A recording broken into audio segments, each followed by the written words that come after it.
नमस्ते, आपके साथ मैं हूं जयप्रकाश शर्मा और आप देख रहे हैं यूपी मांगे उत्तर। टैक्स आपके सामने, क्या लाइन है आज की वो पढ़ लीजिए।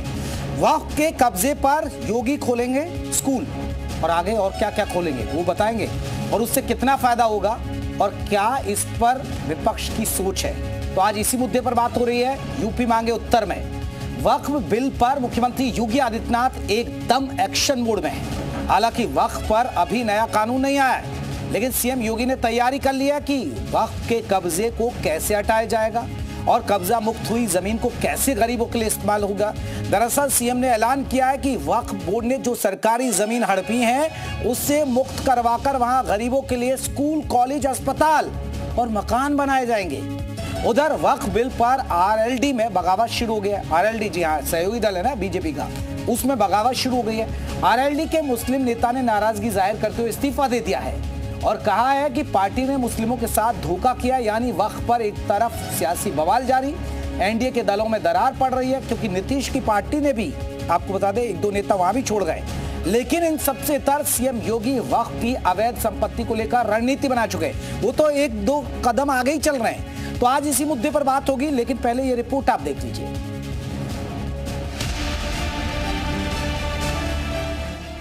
वक्फ संशोधन बिल के संसद में पास होने के साथ ही यूपी के सीएम योगी आदित्यनाथ ने हड़प बोर्ड से जुड़े लोगों को खुली चेतावनी दे दी है। कम से कम जिन लोगों ने वक्फ के नाम पर जमीनों पर कब्जा कर रखा है उनके लिए योगी का यह बयान खतरे के लिए किसी अलर्ट से कम नहीं है। परसों ही देश की संसद में वक्फ बोर्ड संशोधन अधिनियम पारित किया है। अब वक्फ बोर्ड के नाम पर जमीनों पर कोई डकैती नहीं डाल सकता है, लूट खसोट नहीं हो सकती है, चौराहे की जमीनों पर कोई कब्जा नहीं कर सकता है। अब सार्वजनिक संपत्ति जो भी होगी, जो राजस्व की भूमि होगी, उसका उपयोग विद्यालय बनाने में, चिकित्सालय बनाने में, कॉलेज बनाने में, मेडिकल कॉलेज बनाने में, ऐसे बैराज बनाने में, गरीबों के लिए आवास बनाने में ही उसका उपयोग होगा। किसी बोर्ड के नाम पर लूट खसोट हमेशा के लिए लगाम लगाने का काम किया है। यानी विधेयक को लेकर यूपी के गुंडे माफियाओं के लिए योगी का संदेश साफ है, कोई भी वक्फ के नाम पर डाका नहीं डाल पाएगा। वक्फ बोर्ड संशोधन अधिनियम पारित होने के कारण अब ये मनमानेपन पर लगाम लगेगी। मैं इसके लिए प्रधानमंत्री मोदी जी का, गृह मंत्री अमित शाह जी का हृदय से आभार व्यक्त करता हूं, क्योंकि उत्तर प्रदेश में भी लाखों एकड़ लैंड वक्फ बोर्ड के नाम पर नाजायज तरीके से कब्जा करने का काम हुआ था। इसमें किसी गरीब का कल्याण नहीं हो रहा था, चंद लोगों के लिए लूट का एक माध्यम बन गया था। इस लूट पर अब लगाम लगेगी, सख्ती से लगाम लगेगी और उसी लगाम के क्रम में आज हम सब आपके बीच यहां पर आए हैं। यूपी के महाराजगंज से योगी आदित्यनाथ का यह बयान उस वक्त आया जब वक्फ समर्थक तरह तरह की धमकियां दे रहे हैं, कोर्ट में अपील कर रहे हैं, अपनी पार्टी से इस्तीफा तक दे रहे हैं। एक तरफ योगी हैं जो सार्वजनिक कार्यक्रम में चेतावनी दे रहे हैं, तो दूसरी तरफ योगी सरकार की मशीनरी है। यूपी में राजस्व विभाग के वक्फ संपत्तियों को लेकर कार्रवाई तेज हो गई है। राजस्व अभिलेखों में दर्ज संपत्तियों का वक्फ बोर्ड की संपत्तियों से मिलान करवाया जाएगा। इसके पहले चरण में उन कमर्शियल इमारत का मिलान होगा जो वक्फ की जमीन पर बनी है। इसके लिए लखनऊ के कई इलाकों में वक्फ की संपत्तियों की लिस्ट तैयार हो चुकी है। यानी वक्फ बिल का विरोध करने वाले कितने पाक साफ हैं, इसका काउंटडाउन शुरू हो गया है। जैसे जैसे जांच आगे बढ़ेगी इस बात की जानकारी मिलती जाएगी कि कहां कितनी जमीन पर अवैध कब्जा किया गया है। इसके साथ ही इस बात का जवाब भी मिल जाएगा कि वक्फ बोर्ड ने अब तक भलाई का जो दावा किया वो कितना सच्चा था। ब्यूरो रिपोर्ट, जी मीडिया। तो चलिए चर्चा करेंगे, लेकिन चर्चा से पहले कुछ बिंदुओं पर बात करते हैं। आखिर अवैध जमीन पर योगी मॉडल कैसे काम करता है, देखिए वो समझिएगा। माफिया कब्जे से मुक्त कराई थी जमीन, आपको याद होगा, कानून बनने के बाद हो गए कब्जे। एक्शन ये वक्फ बोर्ड का है। अतीक अहमद पर आपको, प्रयागराज के आपको याद होगा, नैनी झूसी जलावा में सरकारी जमीन पर कब्जा था, उस पर छुड़ाकर गरीबों के लिए आशियाना बना दिए थे सीएम योगी ने। वक्फ बोर्ड की 78% जमीन सरकारी है। ये बताया जा रहा है कि 78% यूपी में सरकारी है जमीन। ये बहुत महत्वपूर्ण जानकारी आपसे दे रहे हैं। तो स्कूल, कॉलेज, अस्पताल, आवास बनाए जाएंगे। जैसे आपने देखा होगा अतीक अहमद की जो अवैध जमीन छीनी थी जो अवैध कब्जाएं थी अतीक ने, उस पर घर बना दिए थे गरीबों के लिए, फ्लैट बने थे उनके लिए। तो वही प्लान अब सीएम योगी का है। वक्फ बोर्ड की जो जमीन है, कब्जे वाली जमीन है, जो सरकारी जमीन है, तो अब आज के महत्वपूर्ण सवाल जिसके इर्द गिर्द चर्चा हमारी होगी। तो सवाल यह है, पहला सवाल है, योगी का एक्शन प्लान मौलाना को कबूल है? यही तो चाहते हैं मौलाना साहब, स्कूल कॉलेज अस्पताल बने, गरीबों को मकान मिले। वक्फ का कब्जा यूपी से हटेगा। आरएलडी में बगावत से कैसे निपटेंगे जयंत चौधरी, क्योंकि मुस्लिम वोट भी आरएलडी के साथ होते हैं, उनके लिए तो टेंशन है।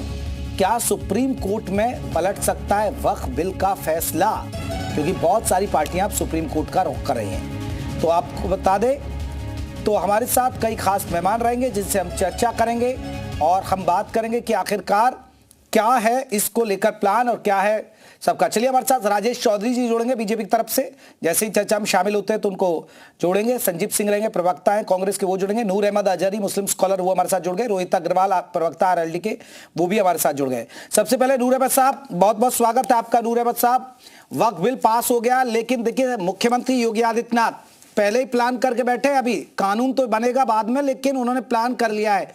प्लान आपको पसंद नहीं आया कि स्कूल कॉलेज और गरीबों के लिए घर अस्पताल, स्वागत नहीं करेंगे नूर अहमद साहब?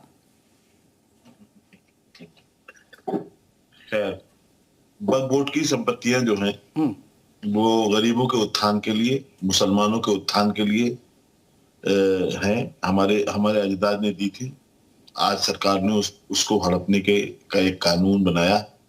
अब ये नई डिजाइन दी जा रही है कि हम स्कूल कॉलेज बनाएंगे। स्कूल कॉलेज बनाने होते ना तो बहुत पहले भी सरकार ये बना सकती थी। चेयरमैन जो सरकार के अंडर में आता है, सरकार जिसे चाहती है चेयरमैन बनाता है, उसको जो आदेश सरकार देती पहले ही हो गया होता। अब इन्हें इस नाम से सिर्फ सियासत करनी है, राजनीति करनी है कि ये क्या करेंगे क्या नहीं, ये सब बहुत जल्दी हमारे आपके सामने आ जाएगा। ये हमें बताने की जरूरत है नहीं, लेकिन नूर अहमद साहब यही तो आप चाह रहे थे। देखिए आपने पहली लाइन पे ही कहा, क्योंकि ये धर्मार्थ की जमीन होती है। आप जो दान दी जाती है वो गरीबों के उत्थान के और कल्याण के लिए दी जाती है। अगर वो स्कूल कॉलेज, अगर वो वहां गरीबों के लिए घर बना रहे हैं, पहले तो जो अवैध कब्जे उनको कब्जा मुक्त करने का प्लान है उनका, क्योंकि सर्वे के आदेश दिए गए हैं, और फिर उन पर स्कूल कॉलेज और गरीबों के लिए घर बन जाए तो इसका तो स्वागत करना चाहिए। हर मुस्लिम यही चाहता है। वक्फ बोर्ड का ध्येय ये है, आप बताइए इसमें गलत क्या हो रहा? फिर पूरी बात नहीं आप बता रहे हैं। सरकार के मुखिया, यूपी सरकार के मुखिया, हमारे मुख्यमंत्री श्री योगी आदित्यनाथ जी ने फरमाया था कि 80% जो वक्फ बोर्ड की जमीन है वो सरकारी जमीन है। इसका मतलब भी लोगों को बताइए कि इसका मतलब क्या है। 20% जमीन हमें वो दे रहे हैं। जो जमीनें हैं अभी तक यही लोग, आप ही लोग कहते हैं कि 9 लाख एकड़ जमीन है। कोई कह रहा था 9.5 लाख एकड़ जमीन है। अभी जब सब कुछ निकल के आया तो पता लगा 9,40,000 एकड़ जमीन है। अब उसमें से जो यूपी की सरकार के मुखिया हैं, हमारे मुख्यमंत्री हैं आदरणीय श्री योगी आदित्यनाथ जी, वो फरमाते हैं कि जमीन जो है वो 70% से 80% तक जो है वो सरकारी जमीन है। मतलब 80% जो यूपी में वक्फ बोर्ड की जमीनें हैं वो अब छीन ली जाएंगी हमसे। इसका मतलब बताइए पहले आप क्या बनाएंगे क्या नहीं, वो तो बहुत दिनों से देखते हैं। नूर अहमद साहब, आप तो मुस्लिम स्कॉलर है, आप बता दीजिए ना कितनी संपत्तियां हैं और किस पर कितना कब्जा है, आप बता दीजिए। आपको तो लाखों लोग सुन रहे हैं, करोड़ों लोग सुन रहे हैं। नूर अहमद अजहरी वक्फ बोर्ड का चेयरमैन नहीं है। नूर अहमद अजहरी वक्फ बोर्ड का मुलाजिम नहीं है। नूर अहमद अजहरी वक्फ बोर्ड का नुमाइंदा नहीं है। नूर अहमद अजहरी अपनी कौम का नुमाइंदा है, तो कौम की बात डंके की चोट पे रखता है। नहीं, नूर अहमद साहब वो ठीक है। फिर आप ऐसे क्या, फिर सरकार के पास तो आंकड़ा ही होगा ना, तभी तो सरकार बोल रही होगी ना। ऐसी बात कर रहे हो नहीं नूर अहमद साहब, सरकार पे आंकड़ा होगा तभी तो बोल रही होगी ना। हमारी जमीनों पे हुक्मरानों की भारतीय जनता पार्टी है। हम योगी जी की कोई बात नहीं है। योगी जी तो एक प्रदेश के। अरे नूर अहमद साहब ये बताइए, योगी जी अपने नाम थोड़े कर रहे हैं। ये तो सरकारें आती है और चली जाती है, सरकारें बदल जाएंगी। ऐसा तो नहीं है कि योगी जी बैठे रहेंगे। योगी जी व्यक्तिगत अपने खाते में तो जमीन नहीं ले रहे ना मुसलमानों की। ये बात तो आप कह रहे हो ना। सरकार वालों से तो पूछ लो, तो हमेशा के लिए रहने के लिए आए हैं ना। ये बात ही तो अगर वो लोग सोचते हैं तो ऐसे दिन। चलिए राजेश चौधरी जी जुड़ गए, विधायक भी है हमारे साथ और प्रवक्ता भी है बीजेपी के। राजेश चौधरी जी, सुना आपने नूर अहमद साहब को। नूर अहमद साहब कह रहे हैं कि अगर इनको करना होता स्कूल स्कूल, अस्पताल, कॉलेज खोलने होते तो पहले ही खुल जाते। सिर्फ और सिर्फ मुसलमानों की जमीन हड़पना मकसद है इस बिल का। देखिए, जमीन हड़प के कोई सरकार किसी को बांट तो दे नहीं रही है। सरकार ने स्पष्ट रूप से कहा है कि जो सरकारी जमीन वक्फ के नाम पर हड़पने का काम किया था, उसमें सरकारी संस्थान लगेंगे, गरीबों के मकान बनेंगे, यतीम खाने बनेंगे, स्कूल बनेंगे, हॉस्पिटल बनेंगे और पब्लिक यूटिलिटी की जो चीजें होती हैं वो बनेंगी। सरकार का काम तो सुविधाएं देना है, वो सुविधा हम देने का काम कर रहे हैं। और इस देश की पार्लियामेंट ने, लोकतंत्र के अंदर सर्वाधिक शक्तिमान कोई संस्था है तो देश की संसद है। देश की संसद ने कानून पारित किया है, वो कानून पारित होकर के अभी कानून का रूप लेगा, राष्ट्रपति जी के पास गया है, वहां से कानून बन करके आएगा। उसमें जो नियम किए गए उनके अनुसार जनहित में जो काम है वो काम करने का काम करेगी सरकार। यही तो योगी जी कह रहे हैं। योगी जी कौन से कह रहे हैं तो कानून तो बना नहीं, आप तो 2 कदम आगे भी चले गए ना। आपने तो सर्वे के आदेश भी दे दिए राजेश चौधरी जी। अभी तो आप खुद ही बता रहे हैं ना, अभी तो राष्ट्रपति के पास जाएगा, फिर वो संशोधन का कानून आएगा कब आएगा। लेकिन मुख्यमंत्री योगी आदित्यनाथ तो 2 कदम आगे बढ़ गए, उन्होंने सर्वे के आदेश भी दे दिए, प्लानिंग रोड मैप तो आपको तैयार है ना। देखिए, शुभ काम में देर नहीं करनी चाहिए। अच्छा तो मैं पूछ रहा हूँ, जल्दी हो जाए उतना ठीक है। योगी जी बिल्कुल ठीक कर रहे हैं। पहले तैयार रहेंगे, 2-4 दिन में साइन हो जाएगा, उसमें कौन सा बहुत बड़ा समय लगने वाला है। दोनों सदनों ने पास कर दिया, राष्ट्रपति के पास गया, 1-2 दिन में पास होकर के आ जाएगा, कानून का मूर्त रूप लेकर। उसमें प्रावधान किया गया है कि जब वो पास हो जाएगा, जिस दिन उसका नोटिफिकेशन जारी होगा उसी दिन से लागू होगा। नूर अहमद साहब कुछ कहना चाह रहे हैं, जल्दी से कहिए, मैं फिर लौटूंगा। भाई, मुसलमानों के बच्चों को ठीक से कैसे तालीम दी जाए, कैसे उनको पढ़ाया जाए, कैसे मुसलमानों की आर्थिक स्थिति सुधरे। ये जो जमीनें पड़ी हैं वक्फ के नाम पर, चंद लोग जो उनको कब्जा कर रहे थे, उस कब्जे से मुक्त करा करके झोपड़ियों पर बुलडोजर चलाने वाले गरीब मुसलमानों को अवैध कब्जों पर तो बुलडोजर चलेगा। सरकारी जमीन को जो कब्जा आएगा, चाहे हिंदू हो या मुसलमान हो, सिख हो या ईसाई हो, बुलडोजर चलेगा।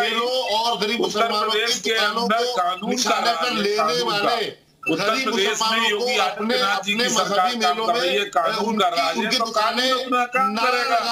अरे आप सरकारी जमीन पे कब्जा नहीं, नूर अहमद साहब, राजेश जी रुकिए। नूर अहमद साहब, मेरा एक सवाल है, फिर मैं बाकी मेहमानों को भी जोड़ूंगा। नूर अहमद साहब, मेरा एक सवाल आपसे। राजेश जी रुकिए। मेरा नूर अहमद साहब एक सवाल है, आप जिस गरीब मुसलमानों की दुआई दे रहे हैं, तो आपके वक्फ बोर्ड में तो पसमानदा मुसलमान थे ही नहीं, पिछड़ा और मुसलमान ये अब उस बोर्ड में शामिल कर रहे हैं, और आप कह रहे हैं कि गरीबों की जमीन थी। अरे पसमानदा मुसलमान को क्यों आप अनदेखा कर रहे थे? साहब, पसमानदा कोई लफ्ज ही नहीं होता। पसमानदा भारतीय जनता पार्टी लफ्ज लेकर के आ गई है, इसमें राजनीति करेगी, मुसलमानों को जाति बिरादरी में बांटने की कोशिश है इनकी। ये भी इनका एक प्लान है। पसमानदा होता ही नहीं कुछ है हमारे यहाँ, पसमानदा की कोई हकीकत ही नहीं है। पसमानदा ये नरेंद्र मोदी जी ने अपनी नूर अहमद साहब, पसमानदा समाज से कल मेरे साथ एक सचिव बैठे, वो बड़े पद पर थे। नहीं, नूर अहमद साहब वो कह रहे हैं कि आप तो मस्जिदों में नहीं घुसने देते, आपका बेटी रोटी का रिश्ता ही नहीं रखते आप पसमानदा मुसलमानों से। नहीं, नूर अहमद साहब गलत कह रहे, वो कल इसी मंच पर कहकर गए। वो कल नहीं, नूर अहमद साहब वो कल इसी मंच पर कह के गए। नहीं, हमारे मस्जिदों में घुसने पर किसी नहीं, वो पसमानदा मुसलमानों ने ये खुद कहा है, ये खुद मेरी कल डिबेट में कहा है। नूर अहमद साहब गलत कह रहे हैं आप, और इस पर उनका तर्क भी हुआ था एक मौलाना से। चले, मैं लौट रहा हूं, बाकी मैं रोहित अग्रवाल जी, आप समझा पाएंगे नूर अहमद साहब को आरएलडी से? आप तो क्योंकि मुसलमान भी आपको वोट देता है रोहित साहब, तो आप समझा पाएंगे कि वाकई में एक अच्छा प्लान लेकर आ रही है योगी सरकार? नूर अहमद साहब को समझा पाएंगे आप कि हाँ ये वक्फ बिल से फायदा होगा?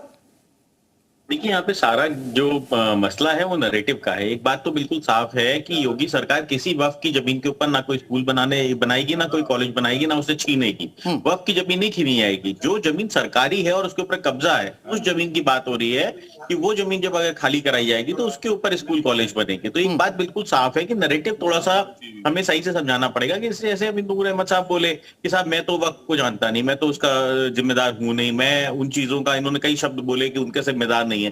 जब जिम्मेदार नहीं है तो फिर क्यों गुमराह कर रहे हैं मुसलमानों को? देखिए, जो बिल आया है ये कहीं ना कहीं गरीब मुसलमानों की भलाई के लिए आया है। तो हमको और आपको ये समझना पड़ेगा कि किसी भी तरीके से किसी भी गरीब मुस्लिम या किसी भी वक्त की संपत्ति को कोई भी नहीं हाथ लगा सकता। ना ही कोई सरकार हाथ लगाने जा रही है, ना ही वक्फ संपत्ति के ऊपर किसी तरीके का कोई कब्जा करने जा रही है। हाँ। एक बात साफ है कि जो जमीनें अगर गलत तरीके से कहीं पे तो कब्जा है, रोहित जी तो मेरे सवाल आपसे, रोहित जी ये बात आप यहां समझा रहे, लेकिन आप अपने नेता को, आ रहा हूं नूर अहमद साहब, लेकिन आप अपने नेता को नहीं समझा पाए। मुस्लिम लीडर आपकी पार्टी छोड़कर चले गए। हाँ नहीं, अब यही तो समस्या है ना कि हाँ। प्रकाश जी आप सीनियर एंकर हैं, बड़ा चैनल है, उसके बाद भी अगर आप एजेंडे में फंस गए कांग्रेस के, तो हमको और आपको समझना पड़ेगा जो व्यक्ति अरे हमारी पार्टी का फिर वो मेंबर ही छोड़ के नहीं क्यों है चले गए आपकी उसको, पार्टी? अरे भाई वो मेरी पार्टी का मेंबर ही नहीं है। हाँ। ये तो आप बताइए कि आप कैसे उसको हमारी पार्टी का प्रदेश सचिव, महासचिव क्लेम कर रहे हैं। भाई आपको कम से कम एक बार हमसे कंफर्मेशन तो कर लेनी चाहिए। तो आपको ऑफिशियली आपको कहना चाहिए। कल मैंने ट्वीट किया था, अब कह तो रहा हूँ आपके डिबेट पे ऑफिशियली तो कह रहा हूँ तो सर, ऑफिशियली आपको बता रहा हूं कि वो व्यक्ति हमारी पार्टी का मेंबर ही नहीं है जो बता रहा है कि हमने लोकदल के पद से इस्तीफा दे दिया। अगर उसके पास कोई चिट्ठी पत्री हो तो उसको जारी करवाइए, अपने चैनल पे दिखाइए कि साहब ये व्यक्ति था जो राष्ट्रीय लोकदल का प्रदेश महासचिव था जिसने इस्तीफा दे दिया। तो ये तो देखिए, ये तो वही वाली बात हो गई कि सड़क पे किसी को भी खड़ा करके उसने इस्तीफा दिलवा दो, कहते हो राष्ट्रीय लोकदल के, यानी सब ऑल इज वेल है, सब ऑल इज वेल। बिल्कुल ऑल इज वेल है। और ठीक है, नूर अहमद साहब जल्दी से बात रखिएगा, मुझे संजीव सिंह के पास जाना है। स्टैंड लिया था हमने, तो केतकी सिंह को भी डांटा था। ठीक है नूर अहमद साहब। लोकदल पार्टी के जो अभी प्रवक्ता महोदय बोल रहे थे, उन्होंने कहा कि नूर अहमद साहब ने कहा कि वक्फ को हम जानते ही नहीं है। उन्होंने झूठ कहा, मैंने इस तरह के अल्फाज नहीं। अरे आपने कहा मैं जिम्मेदार नहीं हूँ, मैं जिम्मेदार नहीं हूँ, आपने ये कहा, आपने ये कहा मैं हाँ वक्फ बोर्ड का मेंबर नहीं हूँ, आपने ये कहा, वक्फ बोर्ड का मुलाजिम नहीं हूँ। तो हाँ, ये बात सच है ना? हाँ नहीं यही बात मैंने कही आपके लिए, मैंने और कोई बात नहीं कही। ये कैसे कह सकते हैं कि मैं वक्फ को नहीं जानता? नहीं मैंने ये नहीं कहा, मैंने आपको कहा कि आपने कहा। नूर अहमद साहब देखिए, जब आप वक्फ के अंदर की चीजों को नहीं जान रहे, मैंने तो आपसे आपसे पूछा था कितनी जमीन है, जो काम हो रहा है, लेकिन आप जब अंदर की चीजें नहीं जान रहे तो फिर आप भी तो हवाई बातें कर रहे हैं ना नूर अहमद साहब। ऐसे कह दो कि हम नहीं जान रहे, आप जैसे कौन हो आप? जिस चीज, अरे जिस चीज तो आप बता दीजिए नूर अहमद साहब, मैं तो आपको मंच दे रहा हूँ ना कि भाई इतनी जमीनें हैं, इतना सरकार ये कर रहेगी। सरकार ने भी 9,40,000 एकड़ जमीन बताइए सदन में। क्या ये झूठा आंकड़ा है? बताओ अब हमें, कहाँ है? अरे तो सरकार तो जिम्मेदार है ना, सरकार जिम्मेदार है तो आंकड़ा दे सकती है, पर आप तो मुस्लिम स्कॉलर हैं, आपको तो कहीं ना कहीं इस्लामिक मुद्दों के ऊपर बात करनी चाहिए, पर आप तो जमीन जायदाद पे बात कर रहे हो, तो गलत बात है ना। चले मैं लौट रहा हूं। संजीव सिंह प्रवक्ता है कांग्रेस के। संजीव साहब मेरा सवाल आपसे, ठीक है नूर अहमद साहब रुकिएगा। संजीव साहब, मुख्यमंत्री योगी आदित्यनाथ सर्वे के लिए तैयार हो गए, सर्वे के आदेश दे दिए, लेकिन स्कूल कॉलेज और गरीबों के लिए घर बनाए जाएंगे। आपको नहीं लगता कि ये एक अच्छा काम है? इसके लिए आपको वेलकम करना चाहिए सरकार का? नहीं, वेलकम तो मुझे लगता है कि जेपी भाई, आप भारतीय जनता पार्टी के प्रवक्ता और विधायक जी आए हैं, और एलडी के साथियों से पूछिए कि 11 साल पहले योगी जी और मोदी जी भी 8 साल से, योगी जी जो गांव गोद लिए थे, वो गोद में से जमीन पे आ गए क्या? गांव वो चलने लगे क्या? ये विकलांगता की सूची में चले गए। दूसरा पूछे कि 100 स्मार्ट सिटी ला रहे थे, वो स्मार्ट सिटी का प्लान क्यों ठंडे बस्ते में चला गया? माँ गंगा जो अविरल निर्मल हो रही थी 40,000 करोड़ रुपए। देखिए, ये जितनी नैरेटिव सेट करके बात कर रहे हैं, इनकी मनसा इतनी साफ होती तो ईद के नमाज के दिन कह रहे हैं कि छत पे नमाज नहीं पढ़ने देंगे, सड़क पर नहीं निकलने देंगे। इतने बड़े मुसलमानों के शुभ चिंतक ये हो गए कि जिन्ना को भी फेल कर दे रहे हैं। अगर इतने मुसलमानों के शुभ चिंतक होते तो मॉब लिंचिंग में कौन लोग मार रहे थे? फर्जी गोकसी वाले जो कौन लोग मार रहे थे? और इतना ही नहीं, सीएनआरसी में आपने देखा कि किस तरह से जाती है सरकार ने की, लाखों रुपए के ऊपर उनके ऊपर जो है जुर्माना ठोका। तो ये लोग बात करेंगे। इसलिए मुझे लगता है कि नैरेटिव केवल और केवल जमीन के घोटाले के, और जो आरएलडी के हमारे साथी बता रहे थे, उनका महासचिव खुद ही छोड़ के जा रहा है। मुझे इनसे कहना है कि आरएलडी से, जेडीयू से, सर वो तो किनारा कर रहे हैं ना संजीव जी वो तो किनारा कर रहे हैं। पार्टी में विलय कर लें, ज्यादा अच्छा है। ये लोग चौधरी चरण सिंह को जो धोखा दे सकते हैं, जो रामविलास पासवान जिन्होंने 2002 में गोधरा दंगा के बाद उन्होंने एनडीए से अपने जो है सीधे को अलग कर लिया था, आज उनके लड़के चिराग पासवान यहाँ पे साथ होते हैं। वही जेडीयू के नेता नीतीश कुमार जी जो गोधरा कांड में अलग हो गए थे, वहां साथ थे। तो चले रोहित साहब पहले ये क्लियर कर दीजिए, क्योंकि वो आरएलडी के रोहिलखंड प्रांत के क्षेत्रीय उपाध्यक्ष बताए जा रहे थे, शमशाद अंसारी, उन्होंने दिया था इस्तीफा। ये गलत है या जो अभी ये भी कह रहे हैं, संजीव जी भी कह रहे हैं इस मुद्दे पर? नहीं डिसाइड कर लीजिए पहले कि प्रदेश महासचिव ने इस्तीफा दिया है कि क्षेत्रीय महासचिव ने दिया है कि ब्लॉक के महासचिव ने किया है। दोनों का नाम चल रहा है, मैं तो दोनों नाम बता रहा हूँ आपको ना, जो मुस्लिम पार्टी। मैं आपको नहीं एक बात समझिए, हम देखिए एक राजनीतिक पार्टी के अंदर करोड़ों मेंबर होते हैं, बिल्कुल, और हजारों पदाधिकारी होते हैं। एक बात आपको समझना पड़ेगा, एक व्यक्ति का नाम चला के आप पूरी पार्टी को थोड़ी ना बदनाम कर सकते हो, पूरी पार्टी को उसके ऊपर कर दोगे क्या? हमारे साथ लाखों मुसलमान हमारे साथ खड़ा हुआ है और लाखों मुसलमान हमको वोट देता है, और आप एक व्यक्ति का नाम चला के क्या पूरा नैरेटिव सेट करना चाहते हो? ये तो अत्यंत दुर्भाग्यपूर्ण है ना। संजीव जी आप नैरेटिव सेट कर रहे हैं कि देखिए आरएलडी से मुसलमान पिछड़ रहा है। ये मुझे लगता हमारी पार्टी का मेंबर ही नहीं है। सीधी सी बात है कि जिन साहब का नाम ले रहे हैं, वो जिनका भी नाम ले रहे हैं, उनके लोग भी देख रहे होंगे, उनके शहर के लोग देख रहे होंगे। तो ये मुझे लगता है कि इनके पास कोई बचाव करने का दूसरा तरीका नहीं है। अगर इतनी सी बात है तो ये खुद जाहिर कर दे, कल प्रेस विज्ञप्ति जारी कर दे। जो व्यक्ति इनकी पार्टी रोहित अग्रवाल जी ऑफिशियली प्रवक्ता है ना संजीव जी ऑफिशियली प्रवक्ता है, वो देखिए उनकी बात में तो हमें मानना ही पड़ेगा ना भैया। अब आपके घर में आके चिट्ठी लिख के दें क्या? धोखा दिए इन किसानों के साथ किस तरह से पलटी इनके नेता। अरे आप ही सबके रहमुरार हो, बाकी सबने तो सब धोखा ही दिया। अरे भाई साहब पहले आप अपनी तो चिंता कर लो। नहीं, आप ही सबके रहमुरा हो, यहाँ आप ही सबसे ज्यादा ईमानदार हो, इसीलिए जनता आपको नकारती चली आ रही है, इसीलिए जनता आपको नकारती चली आ रही है। इसीलिए भैया पप्पू के प्रवक्ता पप्पू गिरी की वे उतर आए हैं, अब यहाँ के मंद बुद्धि के प्रवक्ता मंद बुद्धि स्तर पे उतर आए हैं। अरे भाई साहब मंद बुद्धि नेता के प्रवक्ता हो, हम समझ सकते हैं आपका। ठीक है मैं लौटा हूं। राजेश चौधरी जी मेरा एक सवाल है, क्योंकि क्या आपको लग रहा है कि विपक्ष नैरेटिव सेट कर रहा है? क्या नूर अहमद अजहरी जो मुस्लिम स्कॉलर है, इस तरह के जो मौलाना हैं, जो धर्म गुरु हैं, वो एक नैरेटिव सेट कर रहे हैं कि देखिए सरकार जमीन छीन लेगी और सरकार कब्जा कर लेगी इन जमीनों पर? लड़ाई किस बात की है वो मैं बताना चाहूंगा आपको, मुझे 2 मिनट का समय। ये 2 तरह के लोग हैं मुसलमानों में।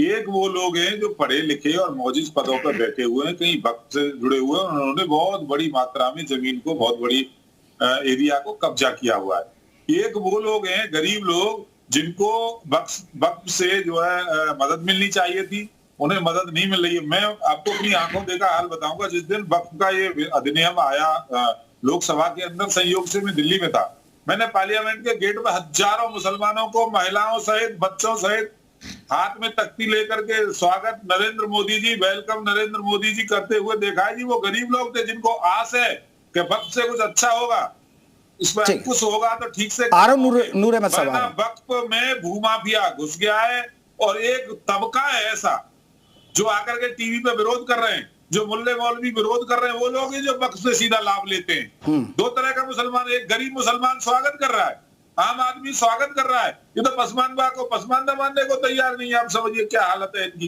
ये मुसलमान को मुसलमान मानने को तैयार नहीं। ये सब विरोध करने वाले वो लोग हैं जो संपत्तियों को हड़प रहे हैं, वहां से अर्निंग कर रहे हैं। 5 स्टार होटल बना दिया। अभी मैं एक डिबेट देख रहा था एक चैनल पे, तो वहां मस्जिद की जमीन थी वक्फ की और वहां 5 स्टार होटल खड़ा हुआ है। ये किया है इन लोगों ने, देहरादून के अंदर की घटना है। 5 स्टार होटल बना दिया। आप सोचिए 12,000 रुपए महीने में 5 स्टार होटल को जमीन दे दी। अब बताइए नूर अहमद साहब क्या गलत हो रहा है? क्या गलत हो रहा है? किया है इन लोगों ने। आप लोग आवाज नहीं उठा रहे तो सरकार कोई कदम उठाना पड़ रहा है ना नूर अहमद साहब? आप तो मुस्लिम स्कॉलर है, आपको तो कहना चाहिए था भाई ये गलत हो रहा तो उसको रोकिए। सुनो तो आप, मैंने बहुत ही खामोशी से राजेश चौधरी जी को सुना है। मुझे उम्मीद है मेरे बीच में नहीं आएंगे। मैं राजेश चौधरी जी की पूरी जिंदगी को चैलेंज करता हूं। वो सरकार का हिस्सा भी है, विधायक भी है। वो हमारी जांच कराएं कि हमने कितनी वक्फ संपत्ति को कब्जे में लिया है, बिना देर किए हुए जांच कराएं। और अगर हमने एक इंच भी हमारे पास इस तरह की कोई भी जमीन है तो हमारे खिलाफ कार्रवाई करें, गुजारिश है हमारी। हमने आपसे पहले भी कहा है, अब भी कहा है, ये लोग घटिया नैरेटिव सेट करते हैं देश में। इन्होंने अभी क्या कहा, पढ़े लिखे वो लोग हैं जो लोग नरेंद्र मोदी जी जिंदाबाद कह रहे हैं। पढ़े लिखे वो लोग हैं जो लोग वक्फ बोर्ड के पदों पर बैठे हुए हैं। मैं आपसे पूछना चाहता हूं, वक्फ बोर्ड के पदों पर जरा देखिएगा बैठे हुए कौन लोग हैं। आज आप उसको भूमाफिया बोल रहे हो। 8 साल से आपकी सरकार है प्रदेश में, 11 साल से आप केंद्र में हो। क्या किया संजीव जी? आ रहा हूं। अगर भूमाफिया बोर्ड था जो उसमें भूमाफिया लोग हैं। नहीं, नूर अहमद साहब, अगर देखिए ये कह रहे हैं कि हम प्रॉपर्टियों की देखरेख हो जाएगी, रिकॉर्ड चीजें ऑनलाइन हो जाएंगी, अवैध कब्जे वो ठीक है क्या? एक भी अच्छा चलिए आप बताइए नूर अहमद साहब, ठीक है आपकी बात मैं बड़ी करता हूं कि ये गलत कर रहे हैं, तो नूर अहमद साहब आप मानते हैं कि कोई भी जो वक्फ की जमीन है उस पर अवैध कब्जा नहीं है? क्या आप ये दावा कर सकते हैं? ओवैसी ने कितना कब्जा कर रखा है बता? अरे आप किरण नूर अहमद जी आप को सुन ले, अभी आपको हंसी आएगी। किरण रिजिजू ने कहा है कि अगर हम ये बिल लेकर के ना आते नाम पर तो राजनीति संसद करने का भवन में भी क्लेम हो चुका था। तो कहीं ऐसा तो नहीं कि संसद भवन जल्दबाजी में बनवा दिया आपने? पूरे देश के अंदर प्रदर्शन हुए हैं, पूरे देश में मिठाइयां बांटी गई है, पूरे देश के मुसलमानों ने आतिशबाजी की है, इस एक्ट के समर्थन में नरेंद्र मोदी जी का स्वागत किया है। संसद भवन को संपत्ति में चोरी आपने बनवा दिया है। इसको चूना लगाया, सबसे अधिक दिखाया है। कहीं आतिशबाजी हो रही है, मिठाई बट रही है, कहीं और दूसरे तरह से लोग मैं आ रहा हूं। संजीव जी कांग्रेस को इस बिल में क्या खामी नजर आ रही है? संजीव सिंह, देखिए ये बिल पूरी तरह से गैर संवैधानिक है, जिसमें विशेष तरह से आर्टिकल 25 और 26 का सीधा उल्लंघन है, अनुच्छेद 14 का उल्लंघन है, जिसको लेकर के कांग्रेस पार्टी सुप्रीम कोर्ट भी गई है। और सीधी सी बात आ रहा हूं मैं राजेश जी, सीधी सी बात है कि इन्हीं के नेता हुआ करते थे शहनवाज हुसैन, जो 2013 में संसद में पूर्ण बहुमत के साथ सर्वसम्मति से पास हुआ था, तब विरोध नहीं था। 2019 में इनके ही जो अल्पसंख्यक प्रकोष्ठ के मंत्री हुआ करते थे मुख्तार अब्बास नकवी साहब ने क्या कहा कि 99% डिजिटलाइज हो चुका है, 100% लगभग। तो ये बात नहीं थी, सीधी सी बात है, ये वो लोग हैं जो 2 मिनट में 2 करोड़ की जमीन 18 करोड़ में बेचने का काम करते हैं, भगवान राम के नाम पे जो करोड़ रुपए चंदा चोरी का काम करते हैं, ये वो लोग हैं। अरे संजीव जी ये अगर ये सरकार, ठीक है आप नैरेटिव सेट कर रहे हैं कि सरकार जमीन छीन लेगी, अगर नूर अहमद साहब कह रहे हैं कि सरकार जमीन छीन लेगी, तो सरकार कहां ले जाएगी सर? ऐसा तो नहीं है कि यही बैठे रहेंगे? क्या फिर आपको भरोसा नहीं कि ये नहीं है, आप नहीं आएंगे?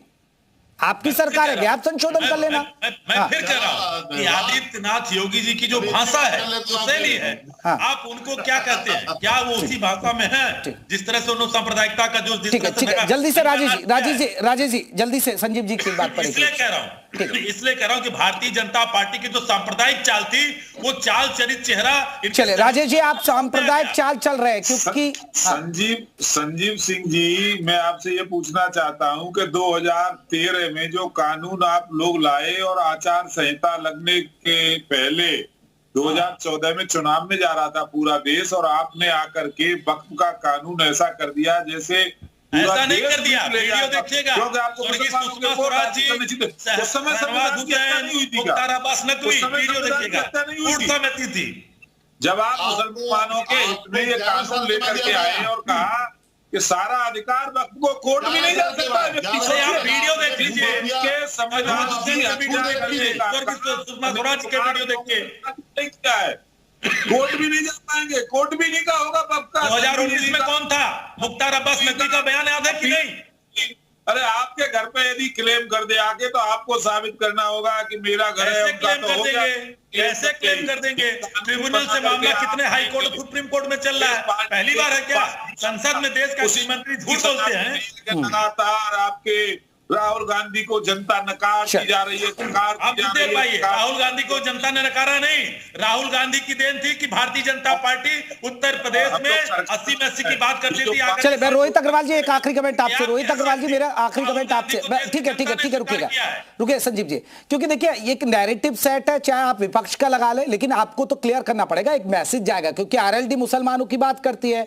अगर आपके ही मुस्लिम नेता नहीं समझ, क्योंकि मैं जो 2 नेताओं का जिक्र कर रहा हूं, या तो आप ऑफिशियली बात आप रखें या जैन चौधरी साहब को आना चाहिए, नहीं तो संजीव सिंह तो कहेंगे कि देखिए मुस्लिम वोटरों से आपने धोखा किया और इसलिए मुस्लिम नेता छोड़ रहे हैं। क्योंकि आरएलडी के नेता रोहिलखंड प्रांत के क्षेत्र उपाध्यक्ष शमशाद अंसारी, प्रदेश महासचिव शाहजेब रिजवी ने पार्टी छोड़ी। अब ये कहा जा रहा है कि ये नाराजगी है। बना रहे हैं, नमाज पढ़ रहे हैं। देखिए एक बात आपको और हमको समझना पड़ेगा पूरी तरीके से कि आप इस तरीके से एक व्यक्ति की वजह से पूरी पार्टी, मैं 2 नाम ले रहा हूं ना, आपके प्रदेश महासचिव शाहजेब रिजवी कौन है? नहीं, वो है ही नहीं, हमारे यहाँ मेंबर ही नहीं है वो व्यक्ति। अच्छा, वो व्यक्ति हमारे यहाँ मेंबर ही नहीं है, जिसको आप शाहजेब रिजवी की बात कर रहे हो, उसको कोई जानता ही नहीं पार्टी के अंदर। और रोहिलखंड हमारे यहाँ प्रांत के मेंबर ही क्षेत्रीय नहीं है। उपाध्यक्ष शमशाद अंसारी कौन है फिर? वो मेरी जानकारी में नहीं है। एक बात समझना पड़ेगा आपको कि हाँ। उन्होंने कोई इस्तीफा दिया है, मेरी जानकारी में नहीं। कल आप ब्लॉक प्रमुख के भी, ब्लॉक स्तर के भी नेता के ले आओगे कि साहब उसने इस्तीफा दे दिया, अब लोकदल साहब खत्म हो जाएगा, साहब ब्लॉक स्तर के एक नेता ने इस्तीफा दे दिया। ये तो चलिए ठीक है, आप कह रहे सर ऑल इज वेल। नेताओं ने राजेश चौधरी जी कह रहे हैं कि इस्तीफा दिया स्कूल है। कॉलेज और गरीबों के लिए बन रहा है, तो लेकिन यहाँ मुस्लिम स्कॉलर है नूर अहमद साहब को पसंद ही नहीं है। अरे वक्फ बोर्ड तो यही चाहता है ना गरीबों के काम हो, लेकिन पता नहीं नूर अहमद साहब को क्यों पसंद नहीं है कि गरीबों के लिए काम हो। चलिए बहुत बहुत शुक्रिया, मैं माफी चाहूंगा, इतना ही वक्त था यूपी मांगे उत्तर में, बस इतना ही।